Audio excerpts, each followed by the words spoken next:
We have a privilege to have here General Abhay Krishna. He hails from Rajputana Rifles, served in the Indian Army from 1980 to 2019. He reached up to the General Officer in commanding, almost second position in the Army, in the Central Command.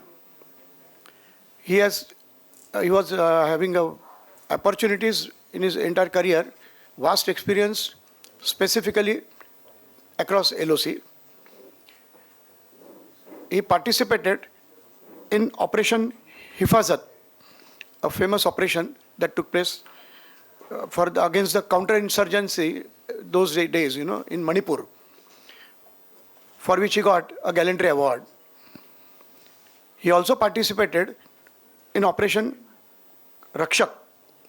There is a Kupwara. We have witnessed that in our times. He is decorated by Ati Vishishta Seva Medal and Param Vishishta Seva Medal. And at present, he is connected to various institutes and propagates a lot of information about China and its particularly military preparedness. As Brigadier Saab said, he'll be focusing on not only military power but also the soft power and what are the counter measures that India can take against the same. I welcome General Krishna. Okay, good morning, ladies and gentlemen. First of all, I express my sincere thanks to Brigadier Mahajan, from whom I got a call just out of blue, all of a sudden, to come and deliver a talk. Now, I must also admit very candidly that this is my first chance that I'll be speaking outside the Army domain. So far in my life, we have only been speaking within the Army domain, where you have a very captive audience and you can just suppress and trample and run over them and nobody will say any word. You just get away by saying whatever it is. So I am under pressure today because today what I have decided to speak is not only about PLA.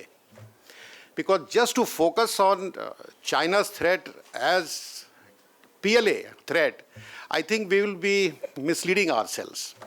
PLA threat is not to be seen in isolation because there is no threat from the PLA. PLA is only an instrument, that's all.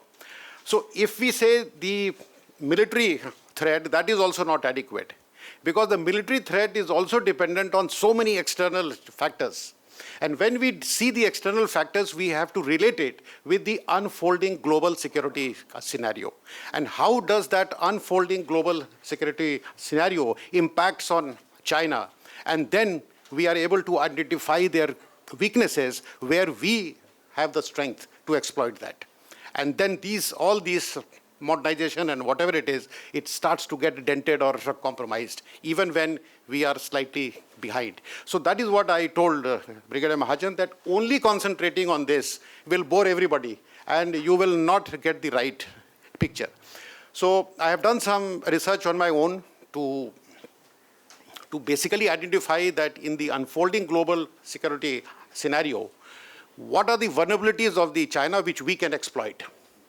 And therefore, I may sound a little controversial, I may sound a little conspiratorial, so I apologize for that and I request you to utilize your 2 ears, listen from one and put it out from the other and just forget about it, because these are my individual personal views.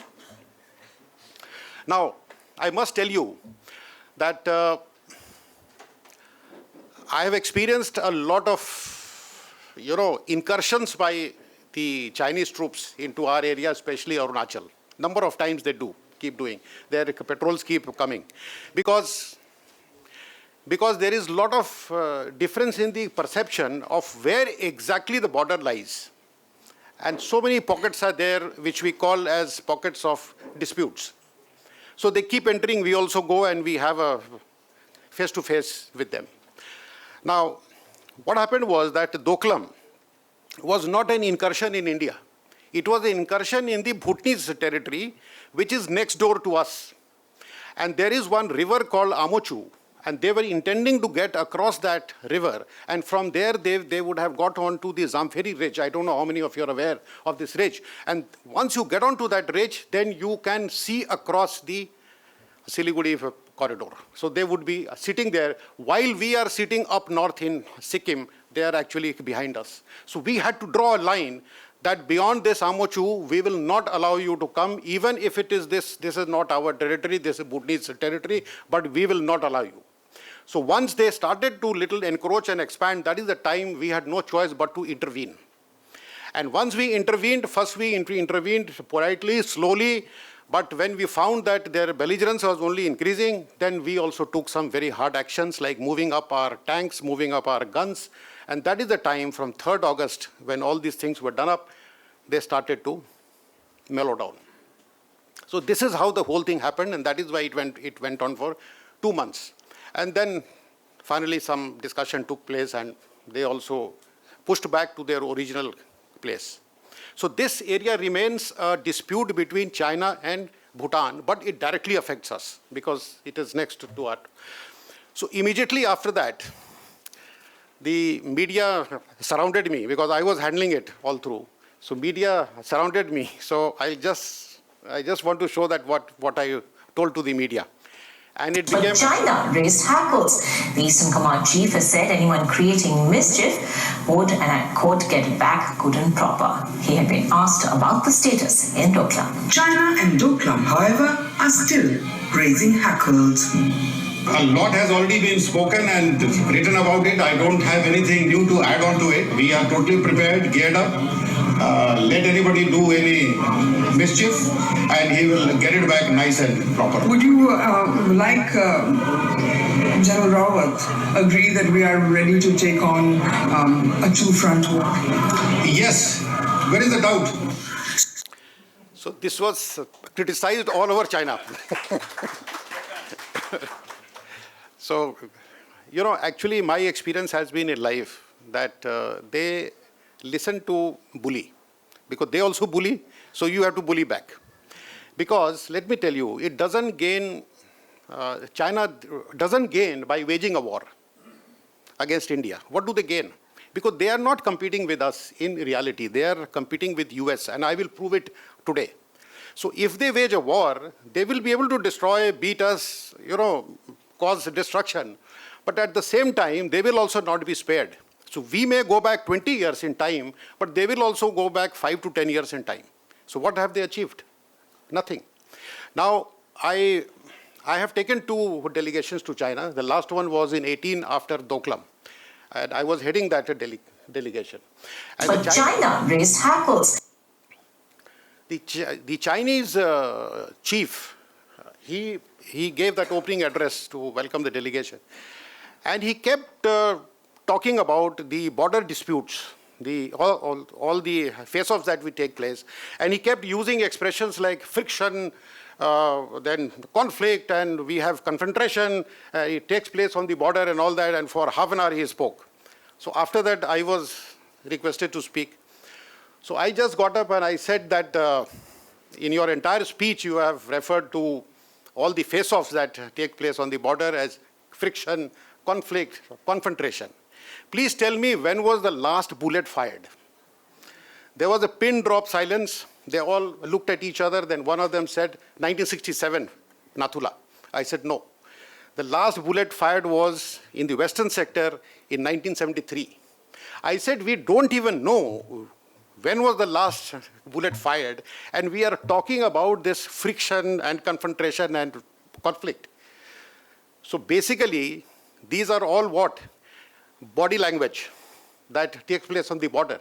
Because neither our troops can speak Mandarin nor your troops can speak Hindi. So we have to convey to each other stop by using our hand.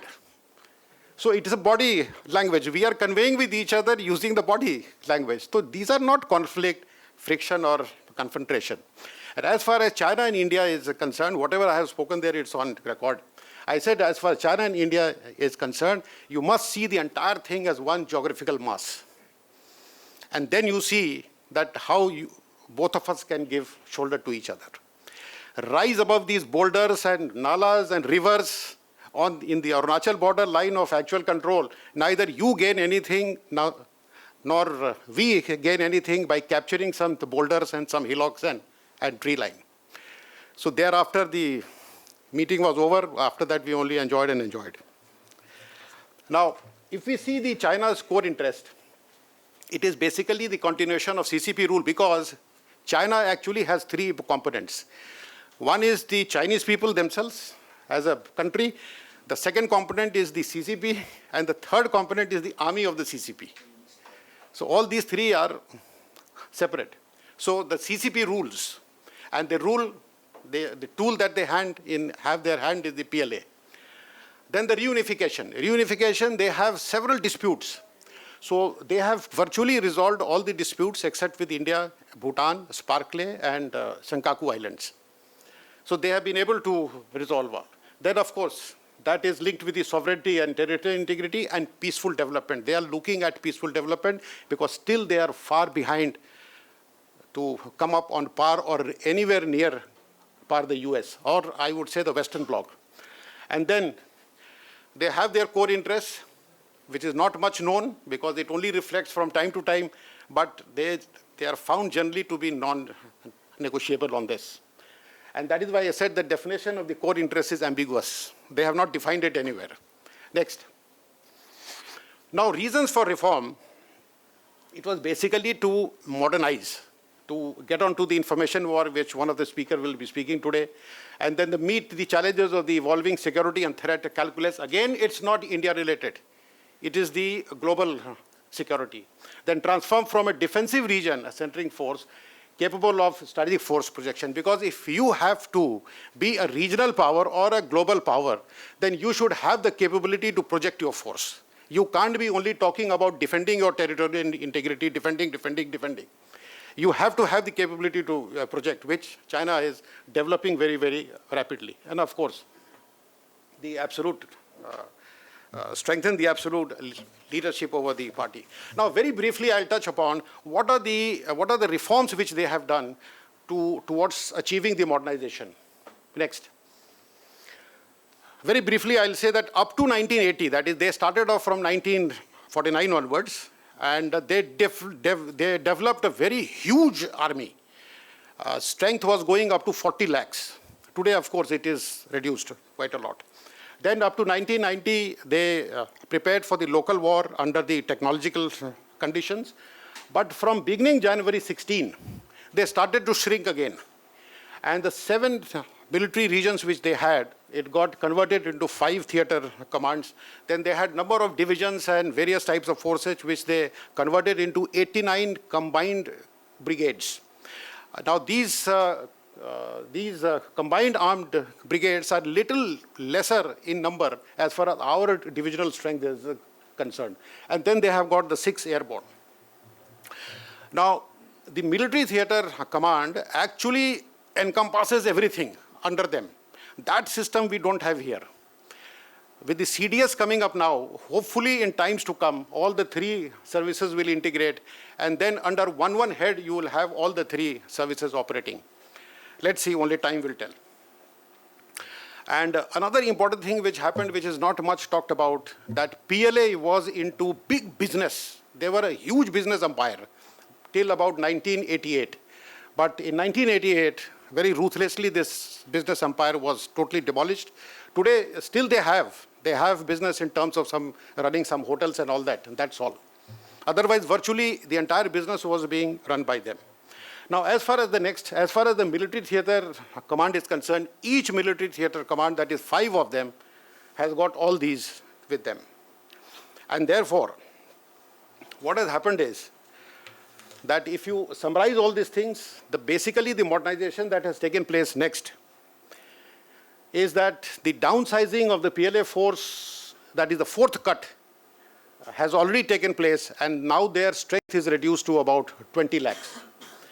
The first cut was in 1985 when 10 lakhs was reduced, thereafter 5 lakhs, thereafter 2 lakhs, and then finally 3 lakhs, so total 20 lakhs. That is why I said that initially when the PLA was raised, the strength had gone up to 40 lakhs, they have reduced it by half, 50%. How is this 50% going to compensate? That has been compensated by establishing 4 new bodies. And these are the rocket force, the strategic support force, the ground force, and the logistic support force. And then, of course, I talked about the theater commands, and then there has been other what you call reforms as far as their administration is concerned. We will not go too much into details of those. Next.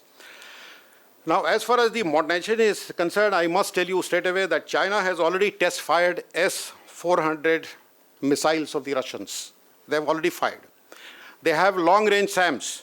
Today, they can reach easily up to Sikandrabad, Hyderabad, Bombay, everywhere. They have got DF-26, which has got a range of 13,000 kilometers. So this is the kind of development they have done. So why do they need ground troops so much? For what? And as far as the infra development is concerned, which Brigadier Hemant Mahajan also mentioned, next. Tibet has seen the maximum development. And today, because of those development, I have just summarized here. You can quickly read it. And because of these development, what has happened is that the warning period between the China and us has got very drastically reduced, because today they can take action very fast, mobilize very fast. That is the difference which has taken place. And somehow we have lagged behind. Despite the fact that in 2001, if you remember, our late defense minister at that time, George Fernandez, he had officially announced China to be our #1 enemy in 2001. But thereafter, also nothing moved. But Chinese have moved ahead, and we are still little behind as far as the infrastructure development is concerned. But I must tell you that in the last 5 years, the pace has really picked up. And projects like Bharatmala, Sagarmala, all have started to join in to help this. Next. Now, just an example I want to give you about this express highways that we talk about in India, from Agra, from Delhi to Agra to Lucknow, we boast about.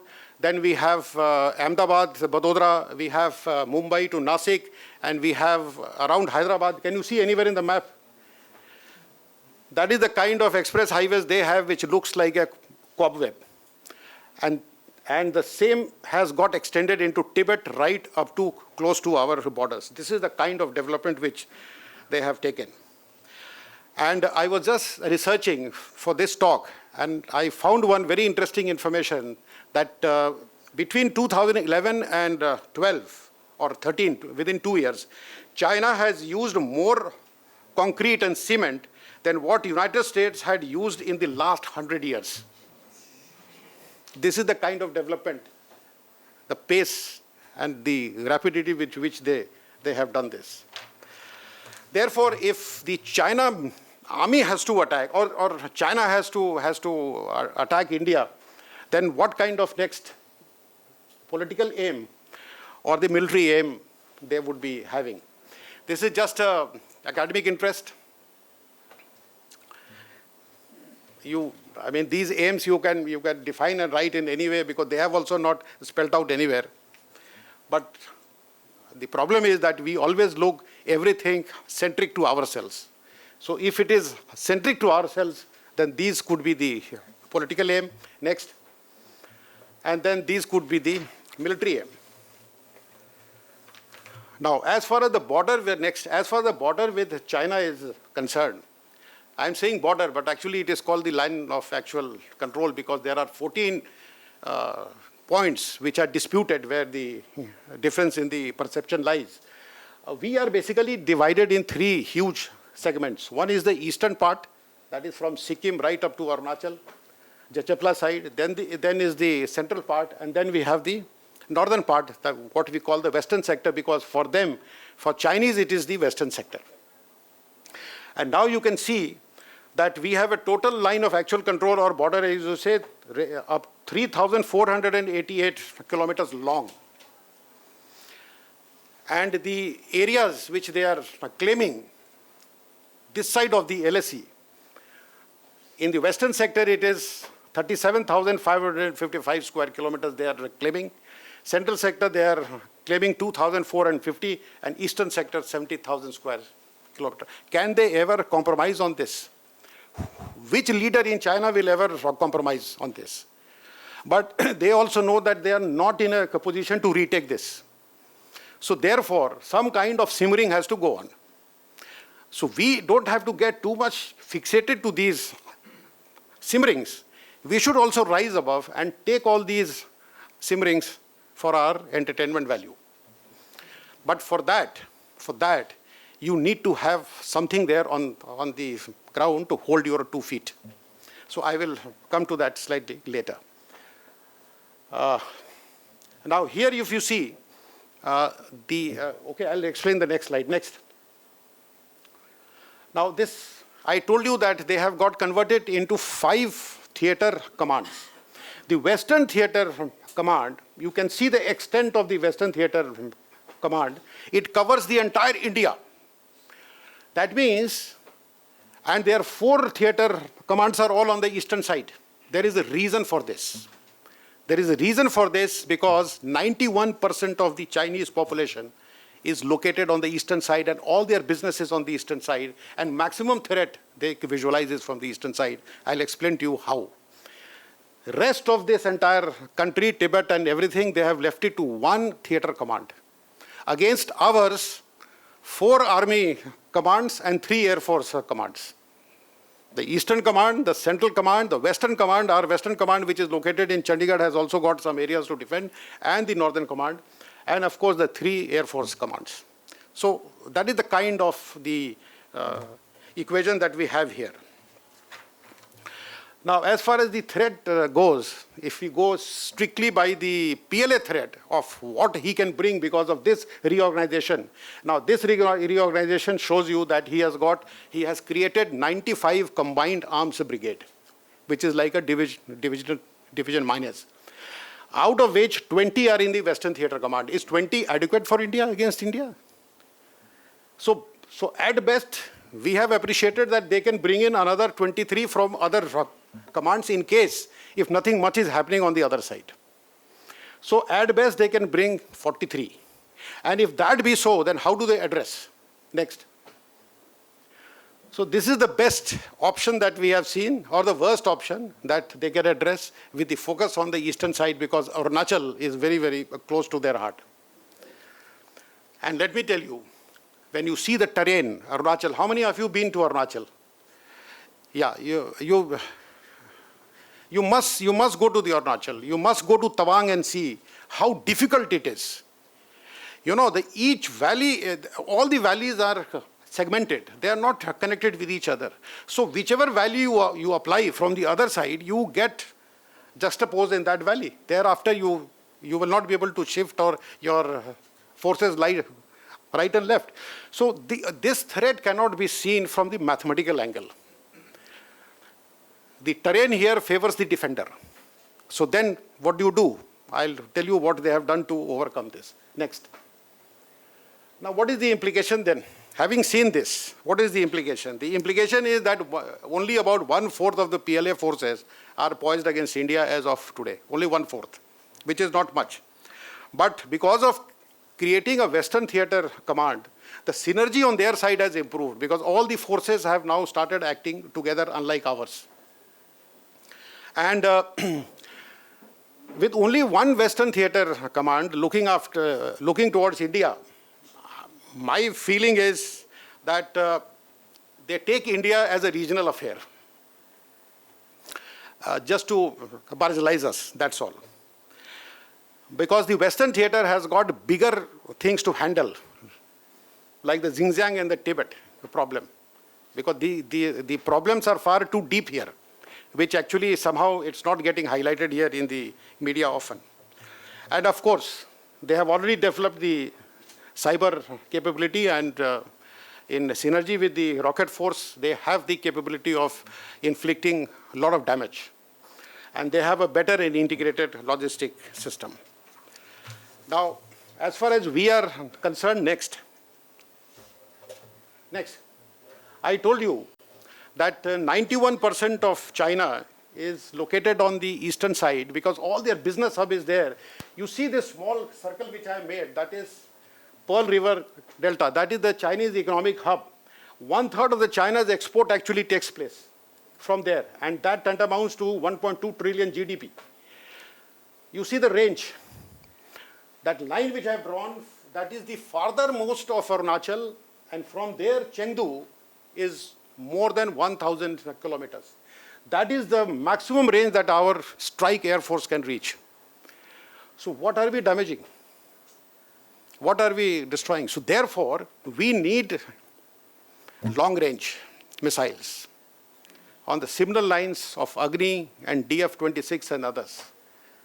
Because that is the reach. This is the biggest limitation we have, that we are not able to hit them where it is required to hit. Because today's war, the time has come, will not be won by the foot soldiers. You may capture a hillock, you may capture a geographical segment of land and all that, but after war, you have to return it. So what have you achieved? So war is won by destroying, by razing to the ground. And you should have the power and the reach to reach to the eastern side and raze it. Next. So just to summarize, what are the vulnerabilities of the PLA only, that is the army. If you're only focusing on the army, then the vulnerability today is the poor education standards of the troops, because the modernization is taking place, the technology is coming, and they are not finding adequate people or the adequate recruits to handle those. So this is a very big issue which they are grappling up. This itself is a study by itself. That is why there is inability to keep up the pace with the advanced technology. And their training, the Chinese training has always been very templated or bookish, squad post training. Unlike we have always been doing situational training, which now they are graduating to that. So the templated planning and training is not going to help them now. Lack of combat experience, as General Mahajan has already mentioned here, hardly they have fought wars. And corruption is rampant. I'm sure you are aware of it. Political commissar is still there. Political vertical is still there in the army. Even in the company battalion, you have a political representative there who takes his own, decisions, and he has his own channel to report. Then China has got a lot of obsession with Taiwan, so that also distracts the attention of the PLA. And the conscription system means that everybody has to join for 3 years and leave. So where do you get the quality? You don't get the quality. And joint operations still, they will take many years to evolve because they have just integrated. Now, if you go on to the national level, then economic slump, I don't want to talk about it. All of you are aware. The one-child policy has also, the old age number has increased in China. I think, if I'm not wrong, it is 61% or something as of now. Then the unrest among the veterans, the people who have to leave army after 3 years, or, in China, the system is that if you don't get promoted to the next rank, then you retire. So the number of veterans are increasing, and earlier they were very quiet, but today with the awareness coming in and all that, so some unrest has been reported. And then PLA is gradually being removed from the government organizations. Corruption, again I told you, that internal strife, and the east-west disparity which exists. These are the challenges at the national level.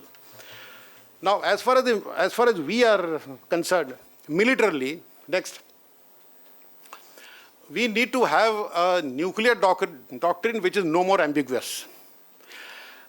You don't have to be to say that we will strike only when we are struck. We will strike when we threaten a strike, when we are anticipating a strike. So something of this kind you will have to start saying. Then we will have, as I told you, that the success lies in destroying. We will have to develop a lot of conventional missiles. We will have to have an offensive doctrine. Defending territorial integrity is not going to help us. We have to have an offensive doctrine. Then CDS has come. That is a very good development, but it will take some time to mature, reorganize. Technology indigenization, I don't have to say, high-tech weapons, intelligence reforms, and infrastructure upgrade. I have already brought out all these things. The other measures, the learned speakers are here. They will be covering all this. That diplomatically, of course, we have no choice but to engage, and also try and marginalize them in the international infra banking system which the China has opened. That is the Asia International Infra Banking System, to extend loans. So somehow we have to find some way to marginalize this. We have to find some way to marginalize the growing power of the yuan, because the dollar, so many countries have started dumping dollars. And then culturally, since I was coming for this talk, so I just couldn't take chances to, I did some study on this. And honestly speaking, in my 40 years of service in the army, I did not know that the Chola dynasty had once extended right up to the Cambodia and making inroads into China. And that is why today, inside China, you will find Shiv temples and all that all over. So we have this leverage to exploit all this. And of course, Buddhism. But very interesting fact I came to know that Chinese have started sending books on Buddhism published at their end, as if the Buddhism actually started there and they have started to propagate, they have started to distribute these books. So this is the new development which has taken place. Next. And of course, yoga and Bollywood, I'll just talk about it. Now you see, this is the former ambassador of China to US had to say. India conquered and dominated China culturally for 20 centuries without ever having to send a single soldier across her border. This is what revealed when I started to research. Had I not been called for this talk, I would not have done this research. And it's a very, very important input which I have acquired, which I'm going to develop it now more. Next. Thank you, sir. Now you see, movie. We are not concentrating on this fact that we should make movies which actually starts to manipulate their brain. We haven't started doing as yet. You see the amount of collection this Dangal has done in China. And then the Three Idiots is still running for last 10 years in China.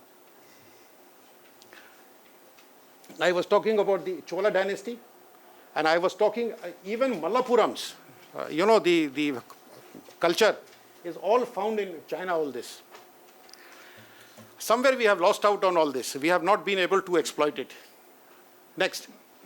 Now, having said all this, I want to now get on to the unfolding global security scenario, because everything is related to that. And that is where the weaknesses of China lies galore. And if we can identify those weaknesses, then we can jump in to help them in that and be their partner or give them our shoulder. Now, when you look at this, then you go back into history. If you have to see that today's unfolding global security scenario, from where does it originate? It originates from this thought process of the President of the United States. 100 years ago, he had said that, is there a man, is there any woman, let me say any child here that does not know that the seed of war in the modern world is industrial and commercial. This was the thinking of US 100 years ago. So what difference is happening today? What? Nothing. It is the same thing. Everything is related to this. Why? Because 150 years ago, we discovered oil. And 1870 was celebrated as the year of oil. How many of you are aware of this? 1870, thank you so much. Now, what has happened is that in 1904, first time the aircraft took off.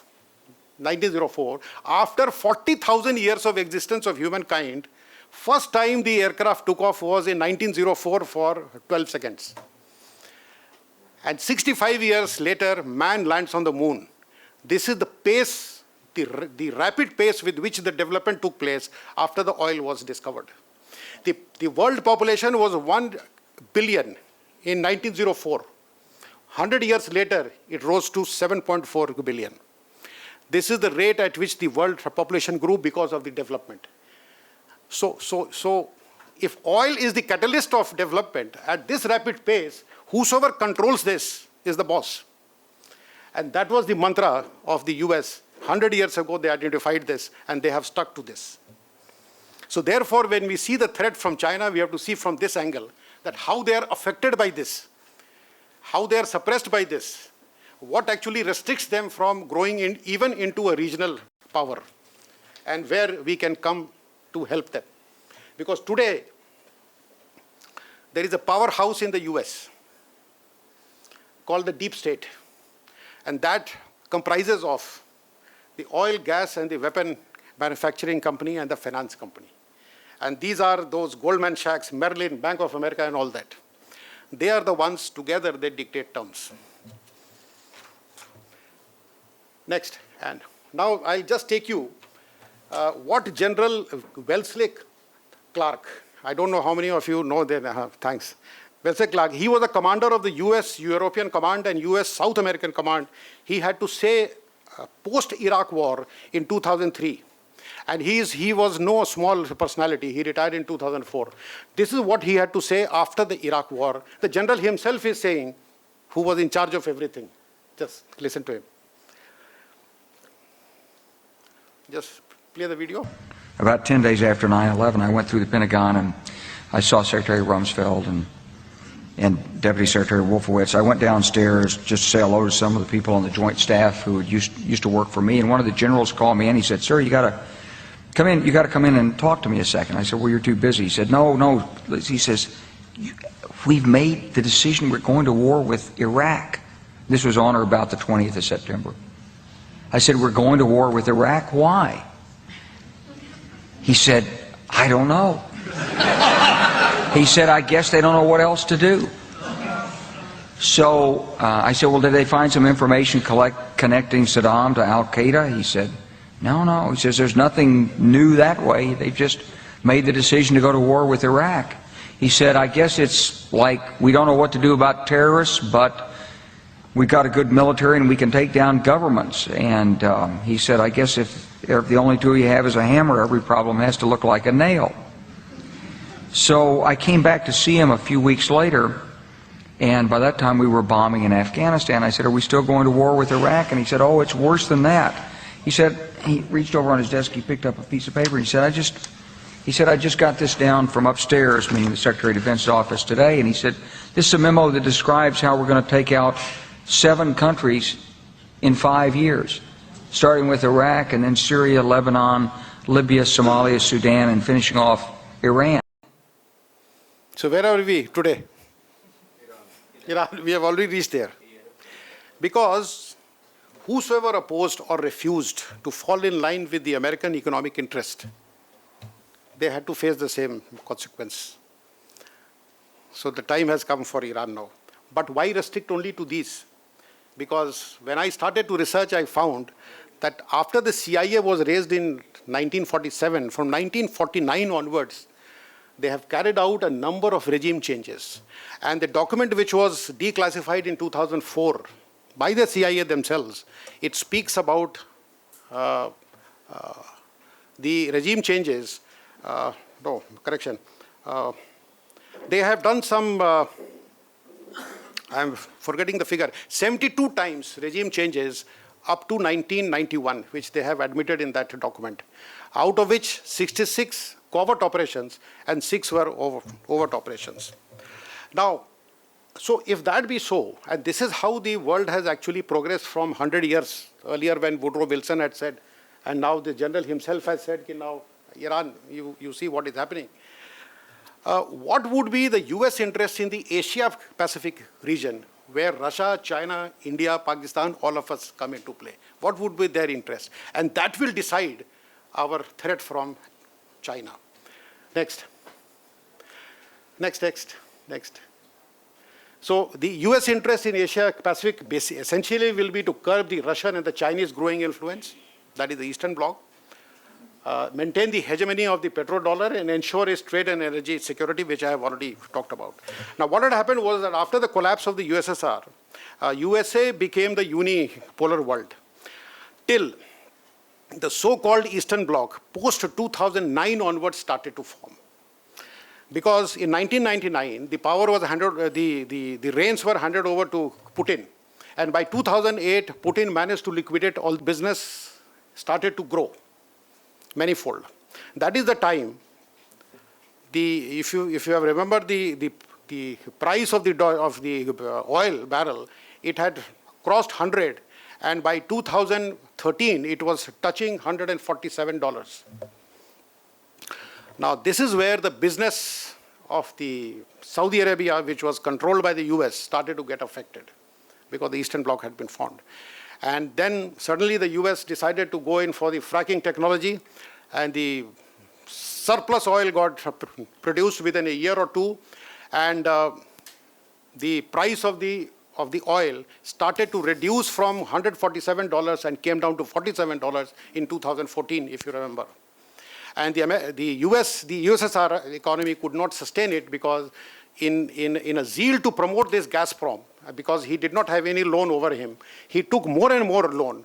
And the minimum price that the Russia could afford that time was $85 a barrel, and it was brought down to 47. If you remember, in 2014, we said oil bahut cheap ho gaya, cheap ho gaya, cheap ho gaya, because we stood to gain a lot. But actually, they had a huge problem. That is where the Chinese moved in to hold the hands of the Russians. And in 2015, they had some 40 agreements signed between Russia and China, where China decided to help Russia bail out of this. And the formation of the Eastern Bloc was more or less confirmed at that time. So if that be so, then what happens to the hegemony of the petrodollar? Because the US dollar was pegged against gold earlier, before 1971. But by 73, they decided to peg it against oil. That means the more oil, the more dollar. And why it happened was because, next. The term petrodollar originated from 1973 when the United States agreed to provide military protection to Saudi Arabia and even sell them military arms and equipment in a deal that would see Saudi oil sold all over the world in US dollars. The Saudis would also recycle the excess dollars back into the US financial system. So they can keep chapoing and printing any number of dollars. There is no inflation. And this dollar was getting back into their system. Gradually, within 2 years, the balance of the 11 OPEC countries also got into this, and the US dollar makes up for the 2/3 of the world's global economy.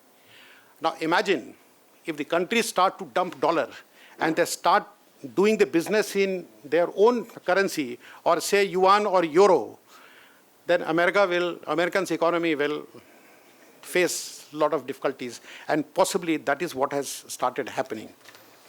Because I'll give you some examples next. Whosoever challenged this petrodollar, you can see what happened. He's gone. Iraq. He was talking about war in Iraq, no? Iraq, Syria, Gaddafi. But somehow Syria, because Gaddafi wanted to have his own, what do you call, dinar. Similarly, the Iraq. And the China is the latest one to challenge, because in March 18, the Xi Jinping said that we will trade in yuan, petro yuan. Syria, somehow the US has not been able to succeed in Syria much because of the direct intervention by the Russians and the Iranians. So if that be so, next. What is the current problem? The current problem is that the Europe's energy dependence has drastically increased on the Russians and the Chinese and the Iranian oil. And the Germany has also switching off all the nuclear plants by next 2 years, so their demand will also increase. They are already some 62%, their demand will also increase. So more and more Europe is now banking on the oil supply from Russia, China and Iran. So that is why all this conflict has now started to begin. Currently, Italy and Germany both have shown interest in changing over to yuan. That is, they will do the trade in yuan. India is also negotiating with 23 countries for a currency swap agreement. That is your and our currency. So all these things have started to happen in the world. And let me tell you that Europe is a very economic powerhouse. And what is the major problem of the US here? Next. The major problem here is that the US has got only 2 pipelines. One pipeline goes from this Nigeria to Algeria into Europe. The other pipelines after Gaddafi has now started to go from Libya into Europe. This is the only 2 pipelines they have.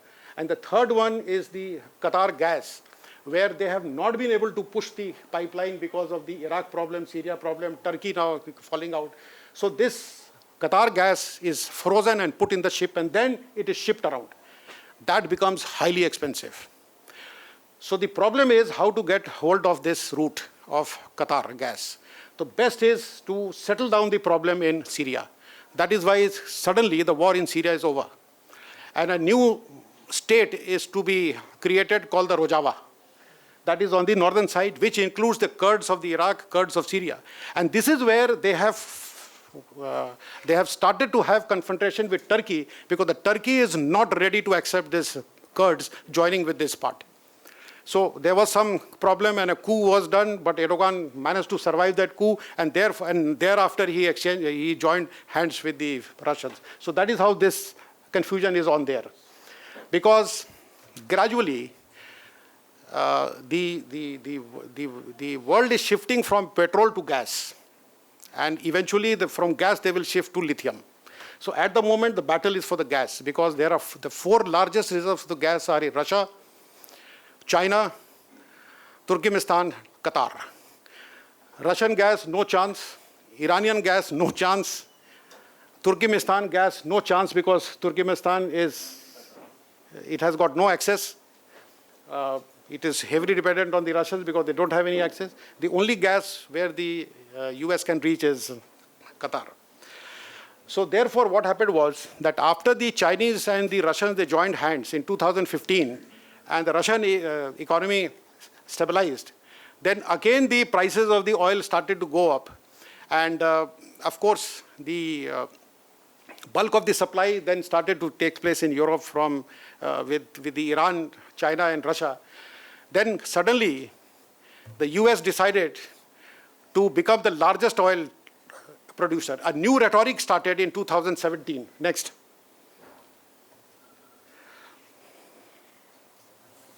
Just play this. American energy dominance. American energy dominance. I want us to be energy dominant. Now you see, everybody started talking about energy dominance in 2017 because they knew that they have failed in containing Russia and Iran. So a new energy dominance chapter started. And what was this chapter? Next. American. No, go back. The American uncapped all their oil fields. All their oil fields they uncapped in 2017, when you see the drop in 2017. And by 2019, they have become the largest oil producers again. So this is the game which is being played. We have to understand that. And where do we fit into this? Because we are also split, because we were a good market. I mean, we were taking oil from Iran because that is the Iran gives the oil at the cheapest rate. It's only $30 a barrel. Saudi oil is $60. So it has affected us also. Badly, it has affected the Chinese. It has affected Russians everywhere. Because today the US has become the largest oil producer. Next. And you see, all the coastline he has permitted for the oil exploration, complete. I mean, disregarding the, the environment and nature and everything, except one portion which you see in a different color. Yeah, anybody can tell me the reason why only this has been excused? He's got his property there. Next. Now I'll tell you, this also I found in my research only. No, next. Back. What happened? Back. Yeah. You know, when I was trying to research, I found that in 1998, Dick Cheney, who was the former vice president, this is what he had to say. Because they were trying to get the gas of Turkmenistan. Turkmenistan is blocked with Afghanistan and Russia. So they wanted to get this gas. Now, how do they get this gas? From where? They had these 4 options. One option was to fuel through Russia, but they were not ready for that. The other was Iran, no question of that.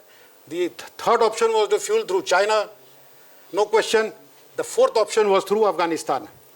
So can you imagine that just to get that gas pipeline passed through Afghanistan, they invited Taliban as a state guest way back in 1997 to discuss this. And when it was not agreed to, then 4 years later, suddenly Al-Qaeda comes up there. And then, you know what happened in 2001. 4 years later. And now you know what is happening today. You should have a fifth point which I can share with the audience. As a tanker master, I have carried oil from the Middle East to Gulf of Mexico, and where the Americans have a technology pushing the oil back into the seabed and cap it up. So they kept on bringing oil and put it into the... Very good input, very good This input. is what they have opened up back. Yeah, very good input, very good input. So you see the game that is being And I played. just asked out of curiosity, and this is what Yeah, oil was going into the sea. I said, where is this going? This is going in the sea. yeah. This is the game they are playing, and we just keep talking about western border, northern border, western border, northern border. So this is the game. Now, again the same discussion has started off again with Taliban.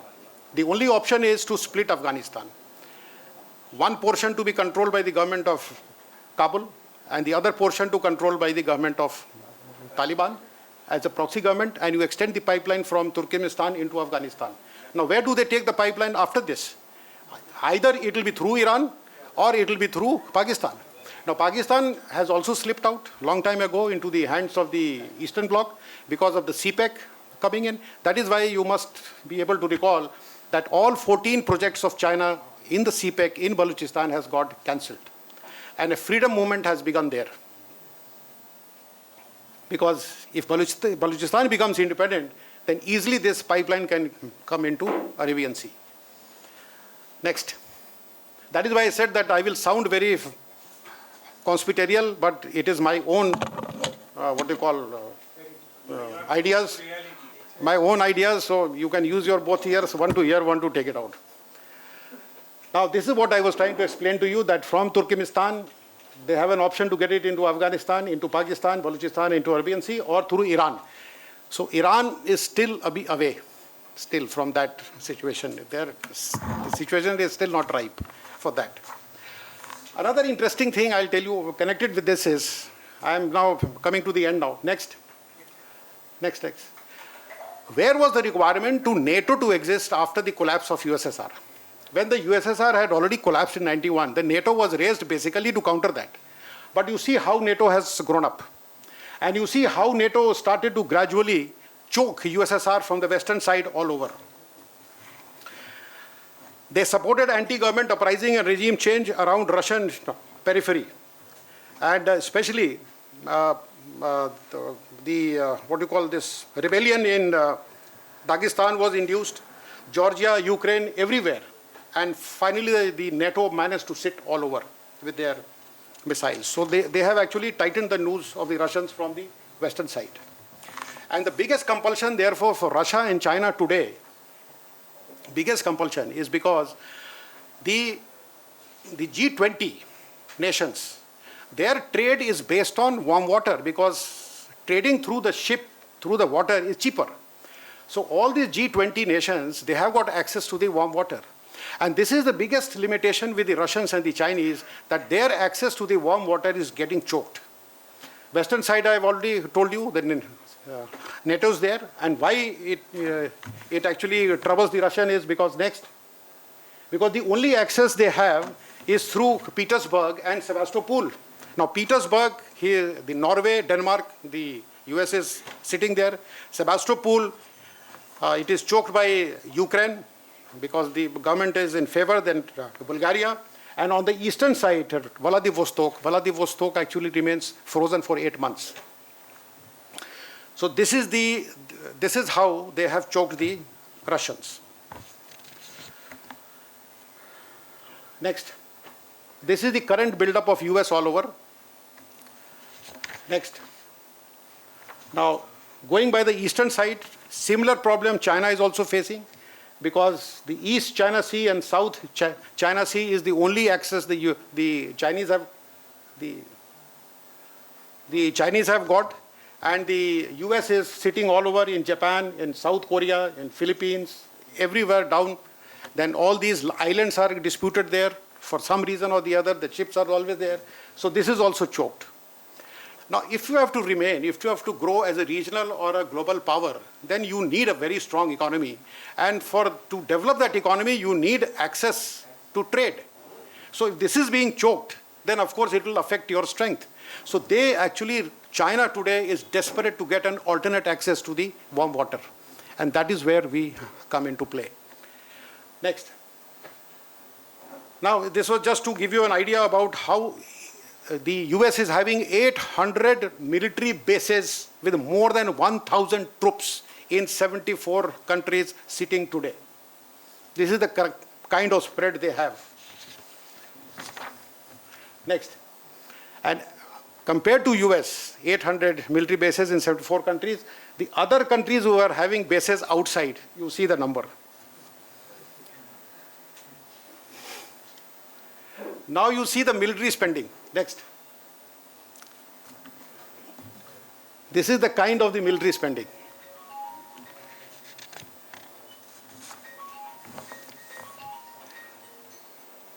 Then same thing. Next.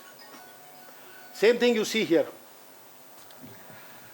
And this does not include the covert military spending by US, which tantamounted to $750 billion. This itself was declared as this money they could never account for. It was lost. Somewhere it was lost. They couldn't account for. So this was the covert military spending, 750 billion, and this was the official. You add up all these, still they were halfway, they will be only halfway. Today now India has graduated and India has crossed UK now, because this year I think we are going to spend about $59 billion. Next. This will be covered by one of the speakers. So I told you the China's desperation to access to the warm water, and all these bases that we call string of pearls and all that is all bullshit. It is basically, these are administrative bases which China is establishing itself to protect their trade through the Indian Ocean. And this is where we have to play a major role of being their savior than enemy. And they will be dependent on us. Yeah, so these are the bases where I'm sure the other speaker will cover it in detail. Next. Now, another interesting thing is happening is that Chinese are constructing 8 highways into Nepal. You must have heard about it. Express highways are coming into Nepal.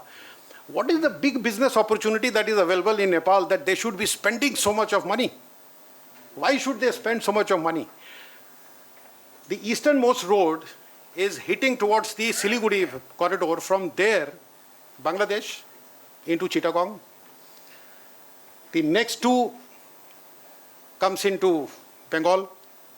The next 2 comes into Bihar. And the oil pipeline is already through from Baroni to Nepal. It's already through now in July this year, 2019.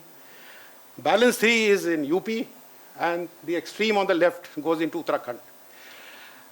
Why should Nepal be given access to 4 seaports and 3 dry ports? I hope you're aware of this, that Nepal has been given access to 4 seaports and 3 dry ports. What for? What kind of business they are expecting from Nepal that they need access to 4 seaports and 3 dry ports?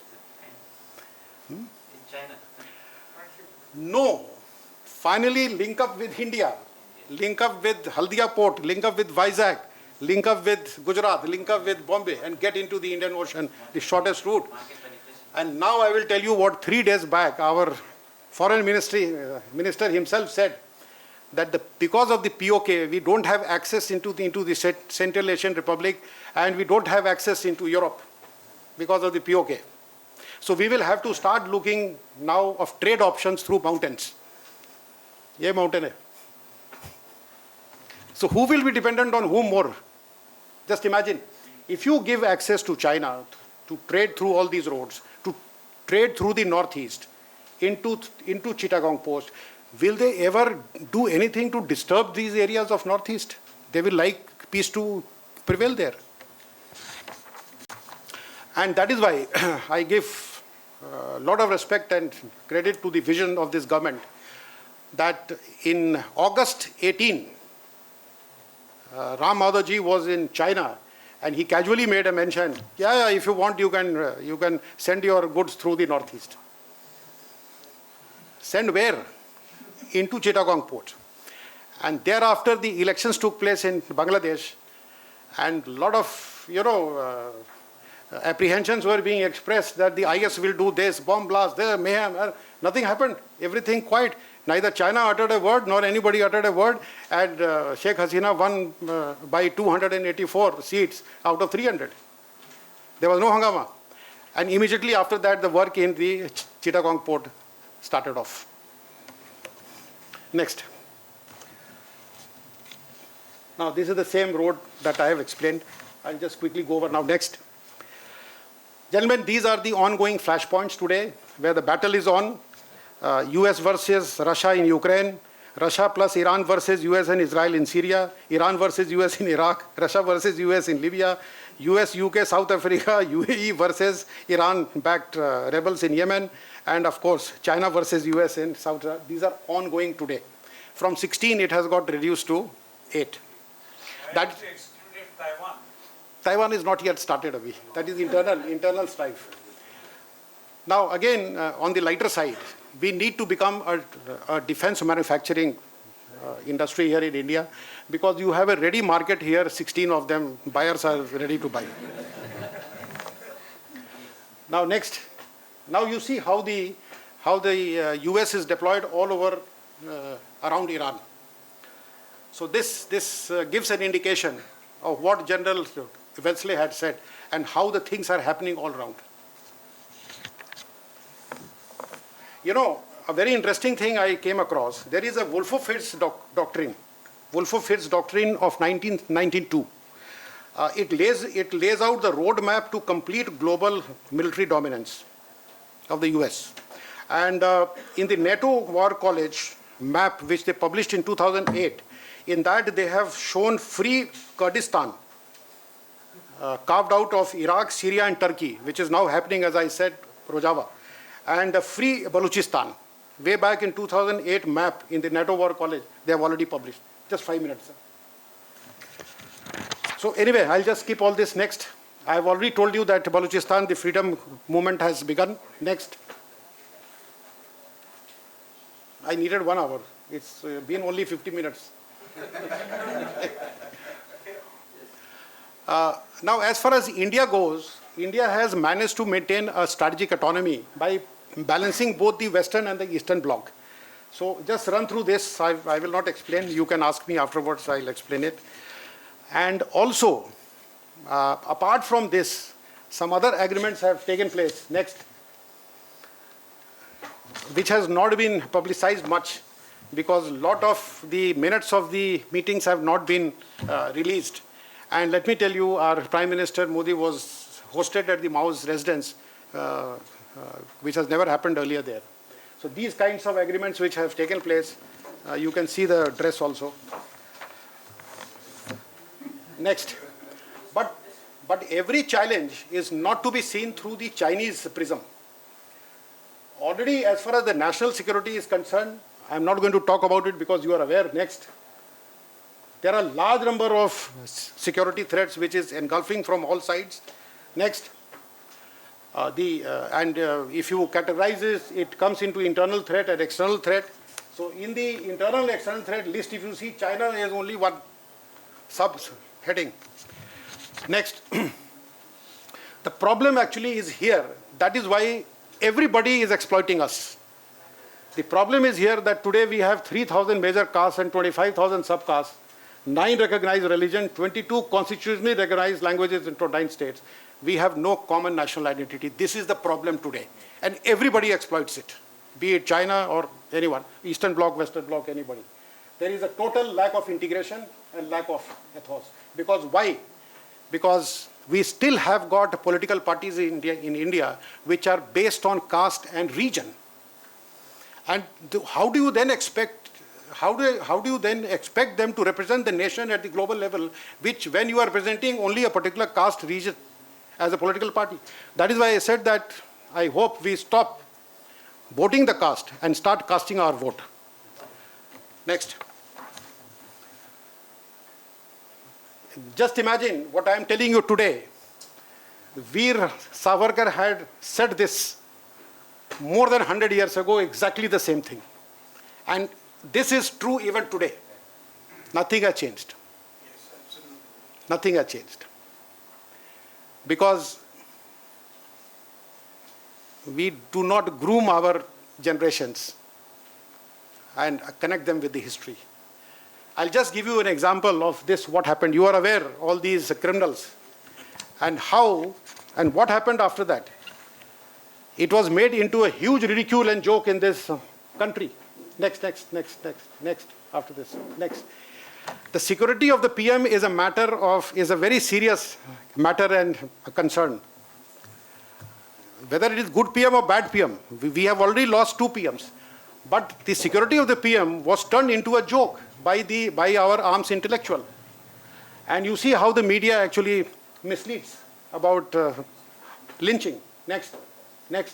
But the fact is here that from 2012 to 2019, total incidents have taken place as 131, in which the victims are 336. Deaths have only taken 47, out of which you see the percentage. But you see the way it has been brought out by the media. And these are those medias which are foreign funded.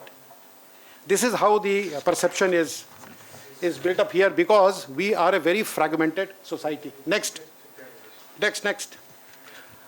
Just go back. This was just an example that in one photograph you can show it in 3 ways. Next. This is another hidden problem. Today, people are raising voice against CAA and all these things, but nobody is talking about this, which has already engulfed. And then next, this is another problem that we will encounter. So how do we mitigate the threat? Next.